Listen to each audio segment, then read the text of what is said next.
Good evening. Today we shall be dealing with inferior wall MI. So the title is Inferior Wall MI, a short review. So this will be the first video of this new year, and hope this will be a very good year. 2020 offered us a lot of problems. So let's hope that 2021 would offer us its solutions. So inferior wall MI can have three culprit arteries. It is the right coronary artery in 80% of the cases, the circumflex in 18% of cases, and rarely the left anterior descending in 2% of cases, where you have a wraparound LAD and the distal portion of that wraparound LAD gets occluded. But for all practical purposes, we should be mainly concentrating on right coronary artery and circumflex occlusions leading to an inferior wall MI. So why do you need to bother whether it's the RCA or the LCX, which is the culprit artery? So unlike an anterior wall MI, where you only have one culprit artery, which is the LAD, an inferior wall MI can either be the RCA or the circumflex. The RCA occlusion can lead to an RVMI, which has its own set of problems. A circumflex occlusion can lead to a lateral wall MI. Now, if you see in the ECG, V5 and V6 have the largest voltages. So this has a large amount of myocardial mass. So involvement of V5, V6 leads to a larger amount of myocardium at risk. And also circumflex occlusions are notorious for the development of mitral regurgitation. And this leads to a double blow to the LV. So you have a significant LV dysfunction which can occur due to myocardium at risk as well as mitral regurgitation. So a double blow to the LV due to the presence of loss of viable myocardium and the presence of mitral regurgitation. So here's the rule. When you get an inferior wall ST elevation, you look at the anterior leads to find out additional wall involvement and assess prognosis. So if you see an ST elevation in 2-3 AVF, you look at the anterior leads. If you see ST depression in the anterior leads, think are you dealing with a posterior wall MI? If you see ST elevation in V1, V2, think are you dealing with an RVMI? If you see ST elevation in V5, V6, think for a lateral wall extension. Similarly, when you get anterior wall ST elevation, you look at the inferior leads to localize site of involvement in LAD and assess prognosis. So if you get ST elevation in the anterior leads, you look at the inferior leads. If there is ST elevation in the inferior leads, it signifies a wraparound LAD. If there is ST depression in the inferior leads, it signifies proximal LAD occlusion. If there is isoelectric ST segment in the inferior leads, you think of distal LAD occlusion. So when you get inferior ST elevation, you look at the anterior leads to find out additional wall involvement. If you see anterior wall ST elevation, you look at the inferior leads to localize site of involvement of LAD. So how do you localize RCA and circumflex? If you see ST elevation in lead 3 more than 2, think of right coronary artery, and vice versa, think of left circumflex. So if you see ST depression in AVL more than AVR, you think of right coronary artery, and the reciprocal for circumflex. If you get an RVMI, it auto localizes to the RCA. If you get prominent ST depressions in V1 to V3, you think of circumflex occlusions. If you get prominent ST elevations in the lateral leads, V5, V6, 1 and AVL, think of a circumflex occlusion. So here are the rules. Lead 3 more than lead 2 is RCA. Lead AVL depression more than AVR is RCA. Presence of an RVMI is RCA. Again, prominent ST depressions in the anterior leads, V1 to V3 signify circumflex. Prominent ST elevations in the lateral leads also signify circumflex. Now we shall go through these with help of examples. So if you see ST elevation in 3 more than 2, it's a right coronary artery. Similarly, if you see ST depression, that is the opposite to 3, you have AVL. So if you see ST depression in AVL more than AVR, you think of right coronary artery. So ST elevation in 3 more than 2 signifies right coronary artery. Similarly, what is opposite is AVL. So ST depression in AVL more than AVR also signifies right coronary artery. The opposite of which is true for a circumflex occlusion. Now let's see, where is the site of occlusion? Here you can see the ST elevation in the inferior leads. The ST elevation in 2 and 3 are almost similar, but slightly 3 is more than 2. However, the ST depression in AVL is clearly more than AVR. This signifies a right coronary artery occlusion. So 3 more than 2, an AVL depression more than AVR, a right coronary artery occlusion. This was indeed a distal right coronary artery occlusion. So where do you localize this MI? You can see ST elevation in the inferior leads. Since we are starting, we shall not look at the other leads. So what you can see is ST elevation in 3 is more than 2, and ST depression in AVL is clearly more than AVR. So this signifies a right coronary artery occlusion. So how do you risk stratify an inferior wall MI? An isolated inferior wall MI has low risk. Inferior plus posterior wall MI has intermediate risk. If you have a lateral wall MI or an RV MI, it signifies a high risk. So be very clear on that point. An isolated inferior wall MI has low risk. An inferior wall plus posterior wall MI indicates an intermediate risk. If you have a lateral wall or an RV extension, it signifies a high risk MI. So this was a study which came in the Journal of American College of Cardiology. So impact of RV involvement on mortality and morbidity in patients of inferior wall myocardial infarction. So you can see anterior wall MI has the highest mortality as well as the highest mechanical complications. The lowest is for an inferior wall MI without an RVMI. An RVMI leads to an intermediate mortality between anterior wall as well as an isolated inferior wall MI. Electrical complications are of course higher in inferior wall MI, and among them highest when you have an RV involvement. So mortality as well as mechanical complications are highest in anterior wall MI, followed by an inferior wall plus RVMI, and followed by an inferior wall without an RVMI. Electrical complications are highest when you have an inferior wall plus RVMI. So in all subsets, the addition of an RV involvement in an inferior wall MI increases mortality, electrical as well as mechanical complications. So where do you localize this MI? So you can see that this is an inferior wall MI. You can see that there is ST elevation in V1, V2 and V3.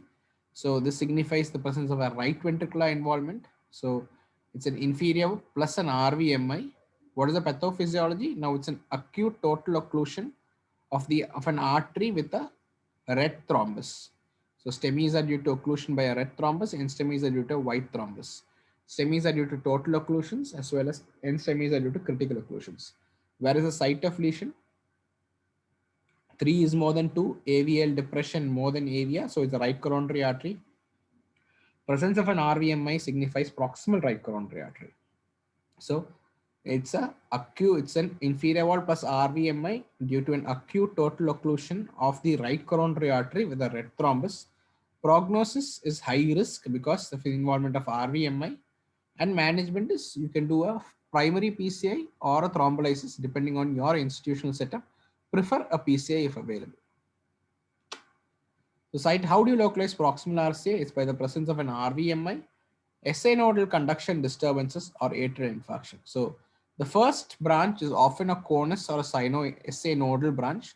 So a proximal, how do you localize proximal RCA? Proximal RCA is just before the RV branch. So up to here would be the proximal RCA. You have three branches arising from the proximal RCA. One is the SA nodal branch. So presence of SA nodal conduction disturbances like a SA nodal Wenckebach or an SA nodal arrest or a sino SA nodal SA nodal blocks, all those are indicative of proximal RCA occlusions. Then atrial branches also arise from the proximal RCA. So atrial infarction indicates proximal RCA occlusion, and RVMI. So RVMI also indicates proximal RCA. So what are the three features of proximal RCA occlusion? They are RVMI, SA nodal conduction disturbances, and atrial infarction. Of notice, if you get a complete heart block, it does not signify proximal RCA because the AV nodal artery arises from the distal RCA. So AV nodal artery, presence of a complete heart block does not localize a proximal RCA. So proximal RCA is indicated by a presence of RVMI, SA nodal conduction disturbances, or atrial infarction. So localize this MI. You can see there is clear-cut ST elevation, 3 in the inferior leads, 3 is more than 2, and AVL depression clearly more than AVR. So this is an RCA involvement.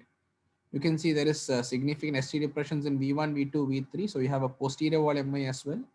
ST elevation in V5 and V6. So there's a lateral wall MI. So there's an infro, postro, lateral wall MI due to an RCA involvement, which is probably a distal RCA occlusion.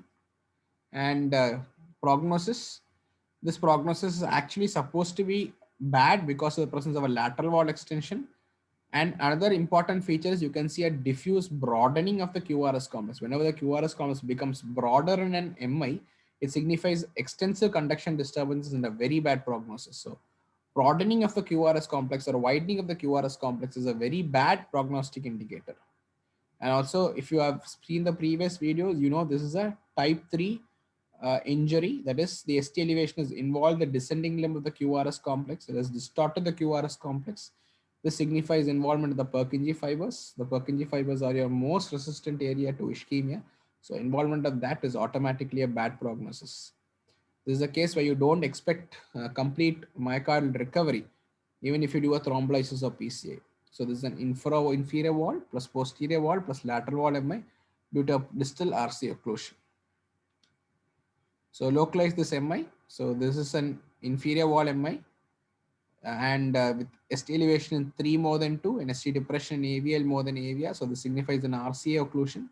There is a right ventricular myocardial infarction as well, because you can see a flat ST segment in V1 or ST elevation in the presence of ST depression in V2 signifies a RCA in RVMI. So you can watch the RVMI videos for that also. There's an inferior wall plus an RVMI. Where is the site of involvement? Proximal RCA. You can see ST elevation in V4R also. They have taken the right sided leads also. What is the importance of V4R? Now V4R is the crux to diagnose RVMI. If you see ST elevation more than 1 millimeter with a positive T wave, as in this case, you can diagnose a proximal RC occlusion. If you see no ST elevation but a positive T wave, you can diagnose it as a distal RC occlusion. If you see ST depression more than 1 millimeter with a negative T wave, you can diagnose a left circumflex occlusion. So if somebody asks you which is the single most important lead to diagnose site of localization, whether circumflex or RC, you say V4R. So proximal RC, you have ST elevation with a positive T wave. Distal RC, you have isoelectric ST segment with a positive T wave, and circumflex, you have ST depression with a negative T wave. So again, localize this MI. You can see this is an inferior wall MI, and there is an inferior wall plus posterior wall MI with a lateral wall MI, because you can see ST elevation V5, V6. So there's an infra wall, postro lateral wall MI. It's a very large MI with a bad prognosis. Where is the site of occlusion? You can see ST elevation in 2 is clearly more than 3, and ST depression in AVR is more than AVL. So this is a circumflex occlusions. Now you cannot localize whether it's proximal circumflex or distal circumflex on the ECG. So ST elevation in 2 more than 3 and ST depression in AVR more than AVL, signifying a proximal circumflex, signifying a circumflex occlusion. Now, another feature suggestive of a circumflex occlusion is that you have prominent ST depressions in the anterior leads. Now, prominent ST depression in the anterior leads or prominent posterior wall changes are more suggestive of a circumflex occlusion. So, this is an infra-postro-lateral wall MI due to the presence of circumflex occlusion. A large MI, so a bad prognosis. Now, you have done a PCI for this patient. The patient has a good ST resolution. You looked at the echo, the ejection fraction is 60. On auscultation, the patient has an LV S3 and no murmur, but he has congestive cardiac failure. So post you have done a PCA, you have a good result, you have good ejection fraction, but the patient is in heart failure. So what could be the cause? So note this is a circumflex occlusion. Circumflex occlusions are notorious for mitral regurgitation. And the presence of a acute MR can cause heart failure. Why is there no murmur? Because it's an acute MR. An acute MR, rarely you get murmurs because of the high LVEDP and the patient in heart failure. Once you treat the heart failure, the murmur of MR comes out. So you can see this patient has an RWM with a circumflex ejection fraction of 54% with severe mitral regurgitation. You can see the significant mitral regurgitation with a normal sized LA. So where do you localize this MI? You can see this showing an ST elevation in 2, 3 AVF. ST elevation in 2 is more than 3, and ST depression in AVR more than AVL. So this is a circumflex occlusion. Again, prominent posterior wall changes are also suggest a circumflex occlusion. You have ST elevation V5, V6 also. The infra-posterolateral wall MI due to the presence of circumflex occlusion. Now you don't go and localize whether it's proximal or distal circumflex. So infra-posterolateral wall MI due to circumflex occlusion. It's a high risk case because involvement of the lateral wall also occurs. Same patient, you have taken posterior leads also. Posterior leads also show ST elevation in V7, V8, and V9. Now it is mandatory that you take our right-sided as well as posterior leads in every case of chest pain in order not to miss an RVMI or a posterior wall MI. People don't do it, but you have to do it. It is good practice. Where do you localize this MI? This again is a ST elevation in 2, 3 AVF. ST elevation in 2 is more than 3. ST depression in AVR is more than AVL. Again, this suggests a circumflex occlusion. You have prominent posterior wall changes and you have lateral wall changes. So infra-posterolateral wall MI due to circumflex occlusions. Again, prognosis is bad because of the large area involved. Okay, this is a bit different. Localize this MI. Forget about the rhythm. Rhythm is patient is in atrial fibrillation. So you can see that there's ST elevation in 3 more than 2 and ST depression in AVL more than AVR. This signifies a right coronary artery involvement. You can see there's posterior wall changes also. So there's an infra wall plus posterior wall MI due to the presence of a probably a distal RC occlusion. Has also led to atrial fibrillation also. But notoriously, if you see, there is ST depression in V4, V5, and V6 also. Now, generally, when you have posterior wall changes, it rarely extends beyond V4. So if you have concomitant ST depression in V5, V6, you think, am I dealing with a multi-vessel disease? So that automatically indicates a very bad prognosis. Usually these patients are in cardiogenic shock. So there's an infra-posterior wall MI with an anomaly that the ST depression of the posterior wall MI extends beyond V4 into V5, V6. So when you have ST depression in V5, V6, then in infra-posterior wall MI, think, am I dealing with a multi-vessel disease? Usually these patients are very sick in cardiogenic shock or in heart failure. So this again indicates a bad prognosis. So infra-posterior wall MI, ST depression only occurs up to V4. If you get ST depression in V5, V6, it is atypical and may signify associated LAD disease or triple vessel disease. So this is a 54-year-old with chest pain, his BP is 60/40. My question is, can this patient present with acute LVF? So you can see this is ST elevation V1, V2, V3, maybe in V4, a slight ST elevation in 2, 3 AVF. Now the question is this an anterior wall MI or is this an inferior wall MI with prominent RV MI? So this actually is people had done the echo for this patient. This actually showed inferior wall hypokinesia. The anterior wall was hypercontractile. This was actually an inferior wall plus a RVMI with very prominent RVMI changes. This patient generally does not present with LVF because the RV has failed. So there is going to be decreased LA pressure. The RV failed, RV cannot pump blood across the pulmonary circulation into the left atrium. So the LA pressure is going to be low. This patient generally does not go in for acute LVF. So inferior wall MI is generally present with acute LVF. Is it true or false? The answer is for the inferior wall MI usually does not present with acute LVF. So the answer is false. So why inferior wall MI is considered to be inferior? So the inferior wall MI is called inferior in common parlance, not because of because cardiogenic shock only occurs in a minority. That too, even if you include RV shock, there's an entity called RV shock. Similarly, there's an entity called LV shock also. And RV shock, and sometimes there's a worse prognosis than LV shock. Now, cardiogenic shock occurs very rarely in inferior wall MI because it's a less amount of myocardium is involved. And ejection fraction in many is almost above 40%. Now, for the patient to be in heart failure, you need the EF to be less than 40%. So EF in inferior wall MI is almost always above 40%, and in many cases, the EF may not be significantly affected at all. And you follow up patients, you rarely get a dilated LV post inferior wall MI as compared to an anterior wall MI. If a patient develops an anterior wall MI today, you don't give any medications. 3 months down the line, you have a dilated, poorly contractile LV. This is not so in the case of an inferior wall MI. So what are the situations when an inferior wall MI can present with cardiac failure? One is associated multi-vessel disease or left main disease. So not only you have one vessel involvement, you have multi-vessel involvement. So associated multi-vessel disease or left main disease. Two is presence of mechanical complications like acute MR or ventricular septal rupture. You might have circumflex occlusion, you might have papillary muscle rupture that can cause an acute MR, or presence of a ventricular septal rupture can cause acute heart failure. Last is diastolic dysfunction. So you can have significant diastolic dysfunction arising with even small MIs if it involves the right territory.